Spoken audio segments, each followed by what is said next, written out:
Louvado seja o nome do Senhor. Bom dia, Espírito Santo.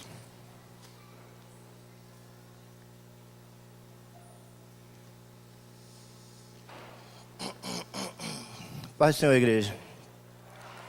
Muita alegria nessa manhã que eu subo aqui para ministrar para vocês. Pode tocar. Toca baixinho, tá, João? Tocar alto não. Com muito temor e tremor. Isso é bom. Peço a Deus que toda vez que eu subir, ou com que qualquer pessoa que suba aqui, venha subir com temor e tremor. Por quê? Porque nós, pelo menos eu respondo por mim. Quando eu estou aqui de frente, eu não consigo ver indivíduos separadamente. Eu vejo uma igreja. A igreja do Senhor Jesus, pela qual Ele morreu por ela. E olha a responsabilidade que é você trazer uma palavra para a igreja de Jesus. Você ser incumbido de trazer uma mensagem. Nós temos que tomar muito cuidado com aquilo que vamos falar, porque podemos falar alguma coisa que não saiu do trono de Deus. E isso para mim, esse cuidado já me gera um temor, já me gera um tremor. Porque eu estou falando para a igreja do Senhor Jesus. Uma palavra mal falada aqui, maldita, pode fazer com que vidas sejam dilaceradas. A pessoa, entendeu? A pessoa pode receber aquilo que não foi do trono de Deus, viver aquilo que não foi do trono de Deus e passar a viver as coisas que não é do trono de Deus. Simples. Por isso que eu sempre tenho temor e tremor. E procuro até falar pausadamente, devagar, porque eu estou sempre pensando muito naquilo que eu vou falar. Bom, deixa eu marcar aqui, que eu fui chamado a atenção da última vez. Estou brincando. Wallace, até que horas? Desculpa, eu não esqueci de te perguntar. Tá. Então, sim, beleza. Na última ministração, inclusive eu bati o recorde esse ano, eu ministrei 2 vezes. Eu abri em Hebreus, um dos versículos que eu pedi para vocês abrirem foi em Hebreus 12, né? Queria abrir lá rapidinho, só para fazer uma breve recapitulagem aqui, se é que essa é a palavra certa. E Hebreus 12, 1 diz assim: portanto, nós também, pois que estamos rodeados de uma nuvem tão grande de testemunhas, deixamos todo o embaraço e o pecado que tão de perto nos rodeia e corramos com paciência a carreira que nos está proposta. Olhando para Jesus, autor e consumador da fé, o qual, pelo gozo que lhe estava proposto, suportou a cruz, desprezando a afronta, e assentou-se à destra do trono de Deus. Aí o versículo 3, que foi o versículo-chave, diz: considerai, pois, aquele que suportou tais contradições dos pecadores contra si mesmo, para que não enfraqueçais desfalecendo nos vossos ânimos. Então eu estava dizendo que o autor de Hebreus, que não diz aqui quem é o autor de Hebreus, mas todo mundo imagina que seja Paulo, seria o principal suspeito, né, pela forma como é escrito o livro de Hebreus. Então ele fala para você considerar aquilo que Jesus fez, para você não desfalecer nos seus ânimos, para você não desanimar.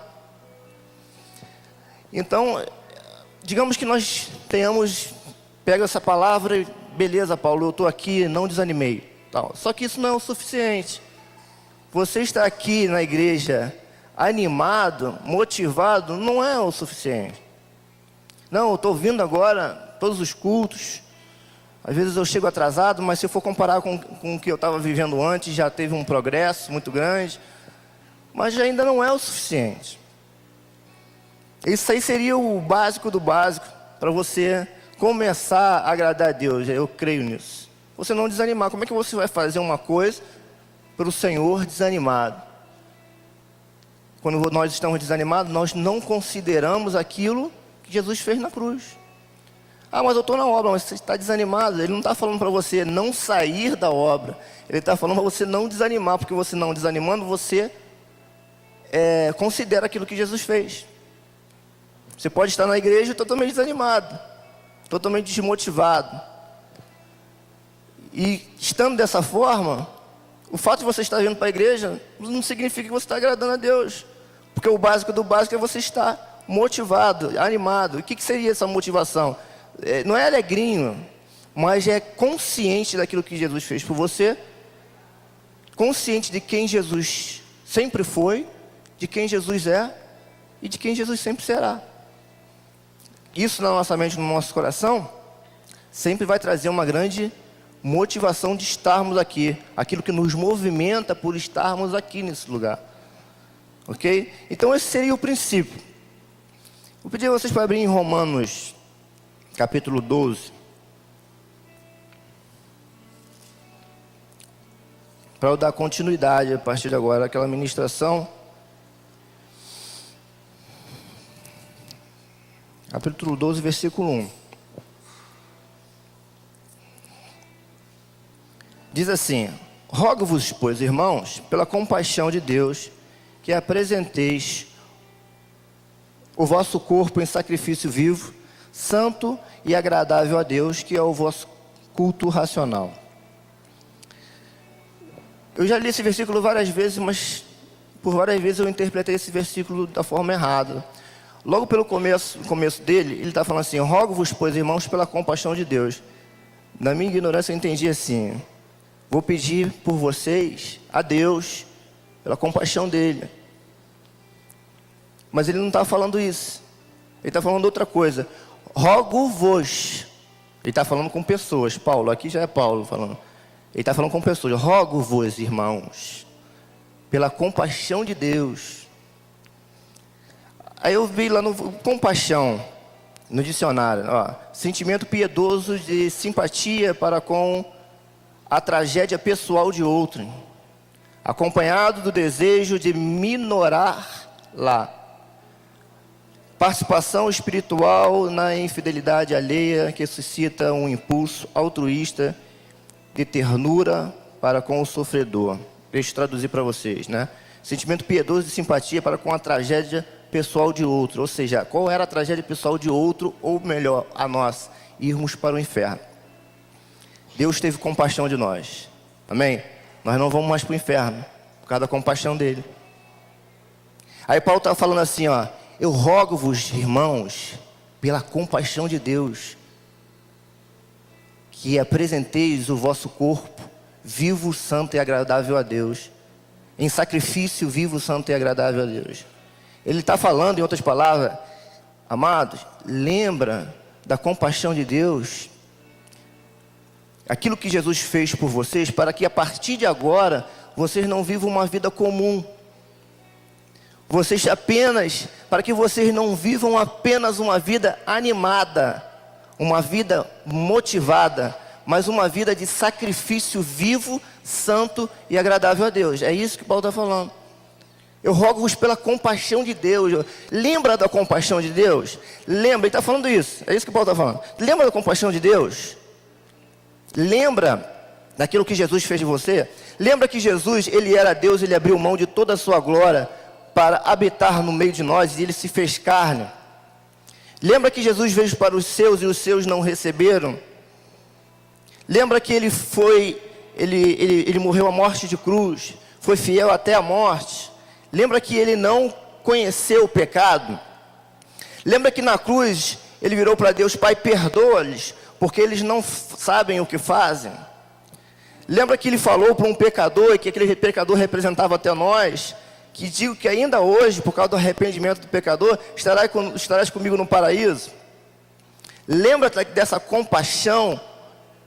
Então eu rogo-vos, eu peço a vocês, Paulo está falando isso, eu peço a vocês que, após vocês lembrarem disso e considerar isso no seu coração, apresenta o seu corpo em sacrifício vivo, santo e agradável a Deus.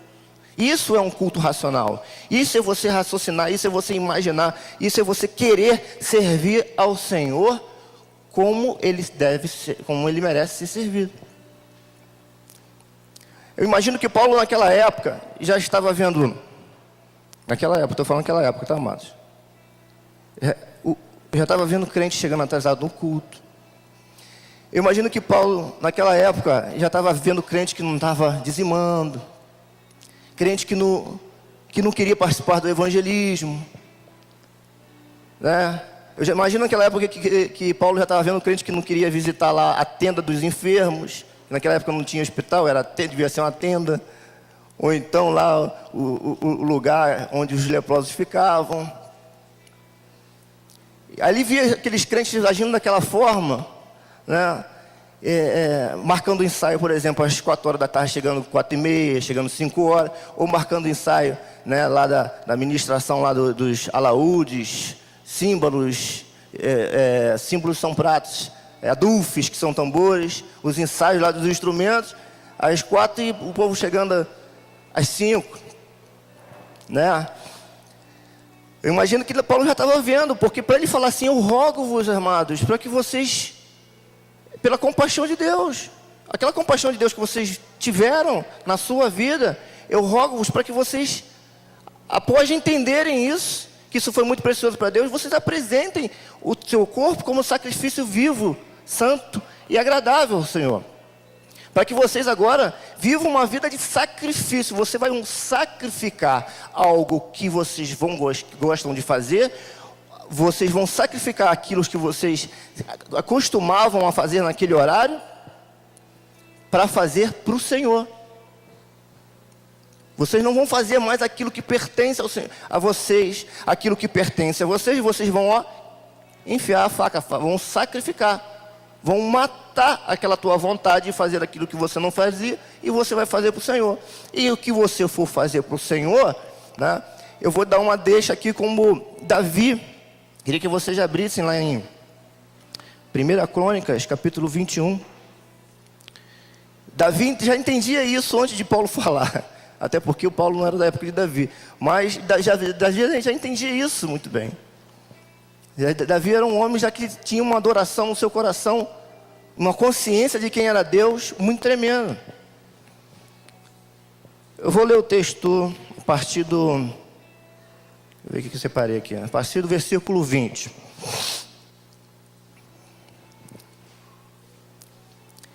Primeira Crônicas, capítulo 21, a partir do versículo 20.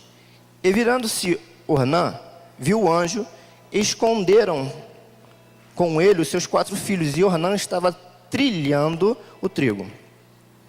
E Davi veio a Ornã, e olhou Ornã, e viu a Davi. E saiu da eira, e se prostrou-se perante Davi com o rosto em terra.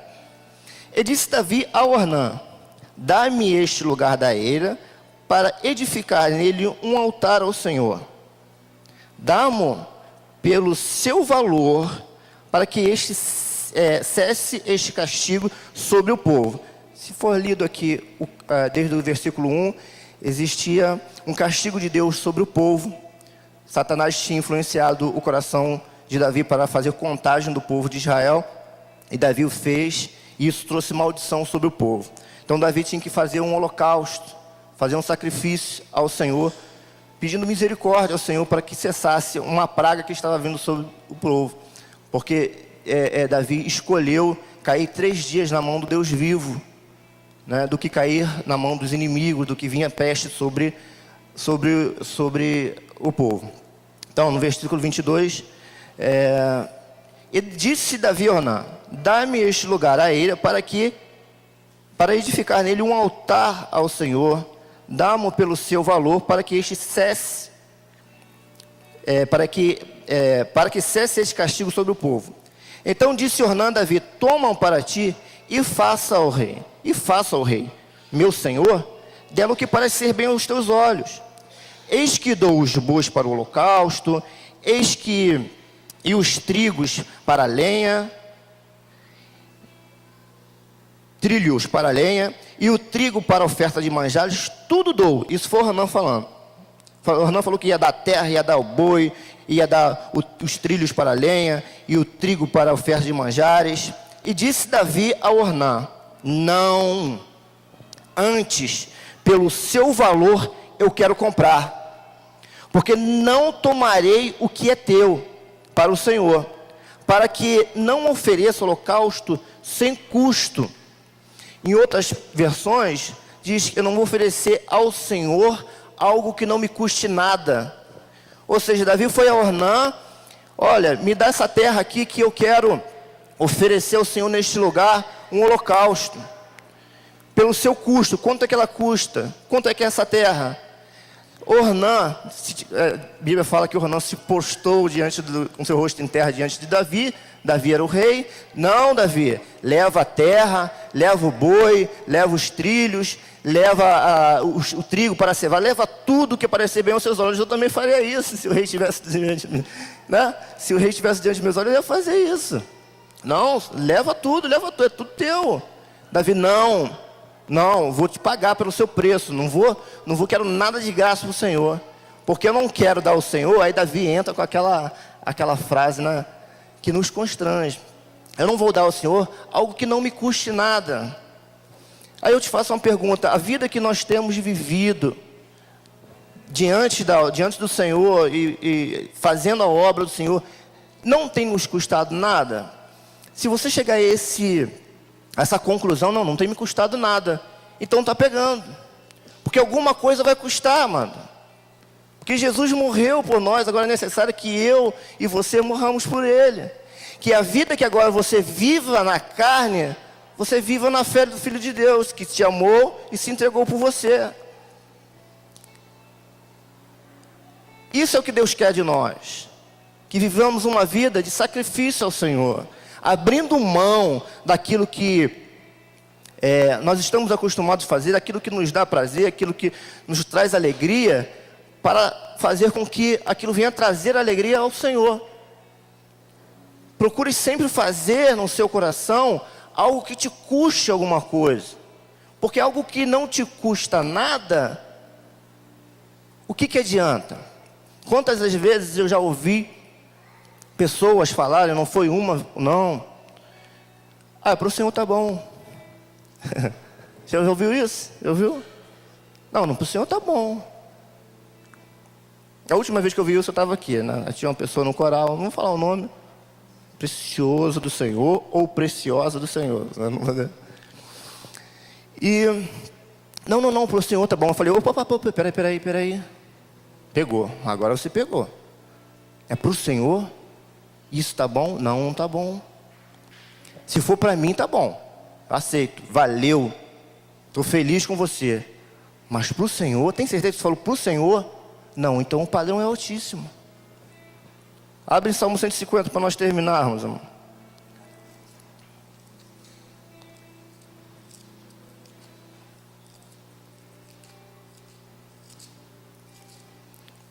Salmo 150 diz assim: esse é o segundo capítulo da Bíblia que eu mais gosto, tá? Confessar aqui para vocês. O primeiro é Hebreus 12, o segundo é o Salmo 150.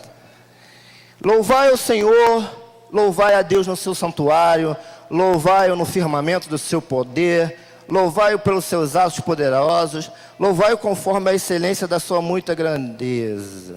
Pegou, agora pegou. Louvai-o conforme a excelência da sua muita grandeza. Como que a gente vai fazer isso? Já parou para imaginar? Você tem que louvar o Senhor conforme a excelência da sua muita grandeza. Não está falando da sua, está falando da grandeza de vocês, está falando da grandeza do Senhor. Louvai ao Senhor, aí você fica assim, ó. Louvai o Senhor conforme a excelência da sua muita grandeza. Como é isso? Não vai entrar na nossa cabeça, mano. Para você louvar conforme a excelência da muita grandeza de Deus, você tem que saber a grandeza de Deus. Aí Paulo nos ajuda. Apresentei os vossos corpos em sacrifício vivo, santo, agradável a Deus, que esse é o nosso culto racional. É a única maneira que você pode raciocinar. Porque você imaginar conforme a excelência da muita grandeza, você não consegue raciocinar. Porque você nunca vai chegar a entender a grandeza de Deus. É muita coisa para entrar numa cabecinha dessa aqui.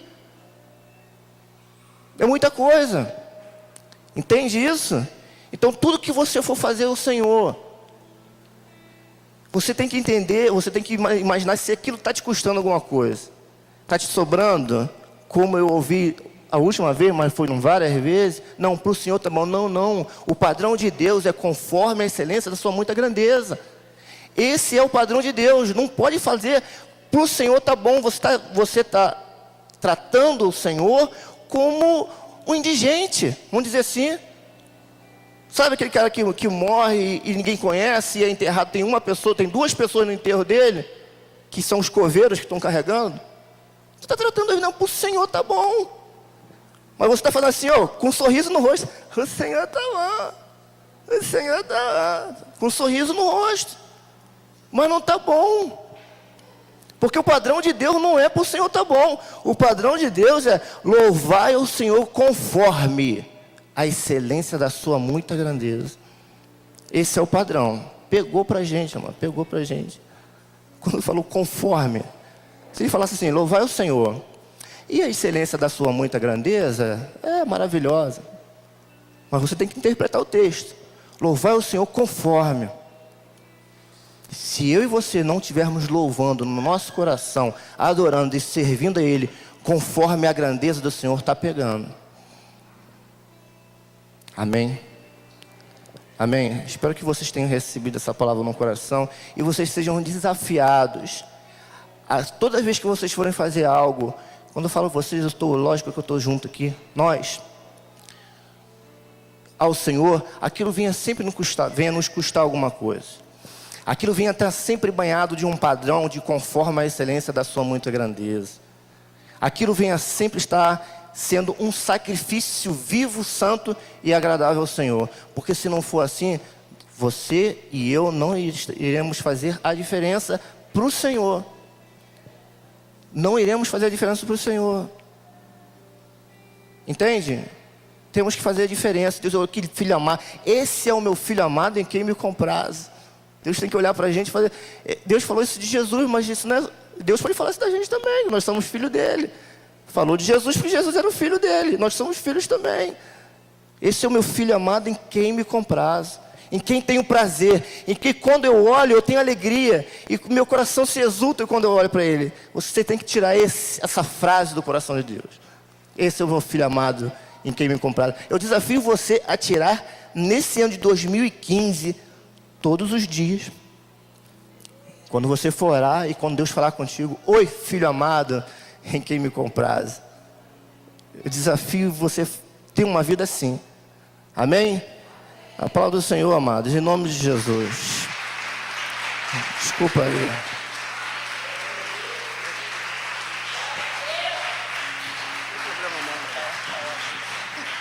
Aleluia. Amém. Fica aqui, Paulo. Queria pedir para a Márcia, a Antonieta, viesse aqui, a Ângela, por favor. Amém. Glória a Deus. Um bom período meu no Evangelho, eu tenho, assim, entendido um pouco sobre o sacrifício, né? E tem pessoas que entendem errado. Não, Jesus já fez o sacrifício. Mas vai ter sacrifício que eu e você vamos ter que fazer para agradar a Deus. Sabe? Eu tomei um desafio de dirigir o Bom Dia Espírito Santo com o pastor José Augusto. E dói, amado. Não tem um dia na semana que eu acordo tarde. Ou acordo mais tarde. Todos os dias. É para trabalhar. E no sábado eu trabalho.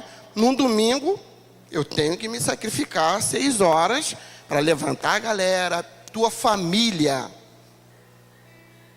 Tá? Você é o referencial. Eu levanto, chamo a minha esposa vai chamando os garotos, eu vou chamando a Michele. Isso é um sacrifício. Aí começa a segunda, não tenho mais dia para levantar tarde. E eu louvo a Deus, porque isso agrada o coração de Deus. Há um culto ao qual Deus e o pastor me chamou para ajudá-los. E dói. Aí vem 4 horas. Chega aqui, a gente chega às 7, né? 5 para as 7 ou 15 para as 7.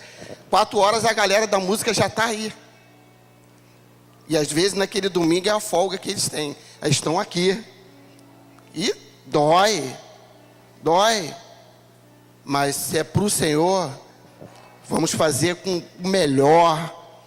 Não deixe o desânimo. O desânimo traz para a tua vida e para a minha vida inconstância.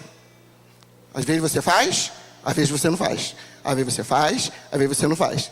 Aí não agrada a Deus. Faz.